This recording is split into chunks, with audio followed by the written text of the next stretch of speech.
ये आज मैं आपको हीट गन का इस्तेमाल बताऊंगा कि कहाँ इस्तेमाल करते हैं। हुआ ये है कि ये एक फिल्म टिंटेड फिल्म है जो कि यहाँ पे लगी हुई है शीशे पे। ये गलत लग गई है उल्टी साइड पे। इसको निकालना इतना आसान नहीं है, इसको हम निकाल नहीं सकते। तो इसको निकालने के लिए हमारे पास ये जो एक हीट गन है, मैं इसका इस्तेमाल करूँगा। इसका एक और भी मसला है कि इसका शीशा भी नीचे नहीं हो रहा। तो हमारे पास ये जो इसका प्लास्टिक का पोर्शन है, इसके जलने के भी चांसेस हैं। तो इन सब चीज़ों को बचाना भी है और ये फिल्म भी उतारनी है।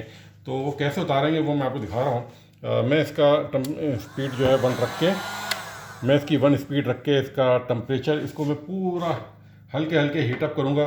और इसके बाद मैं इस ब्लेड से इसको नीचे की तरफ निकाल के कोशिश करता हूँ और मैं आपको दिखाता हूँ कि ये कैसे काम करेगा। 1 मिनट इसको आप देखिए,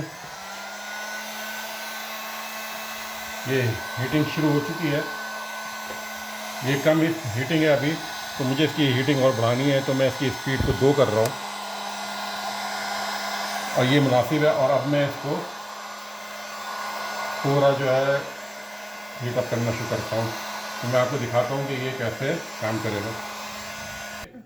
आप देख रहे होंगे कि ये मैंने थोड़ा सा यहाँ से जो है ये प्लास्टिक वो फिल्म जो है ये उसकी उतार ली है और ये चीज़ उतरनी शुरू हो गई है। और आप अभी देखेंगे कि ये मेरे पास यहाँ से ही उतरना शुरू हो गया। इसको मैं जब एक दफ़ा उतारूँगा तो मैं इसको, आप ये देख रहे हैं, लेकिन ना इसको हमें बहुत ही आसान तरीके से हम उतार सकते थे अगर हम इस शीशे को नीचे कर लेते। लेकिन क्योंकि अब ये शीशा नीचे नहीं उतर रहा तो इस वजह से हमको इस तरह का करना पड़ रहा है। लेकिन ये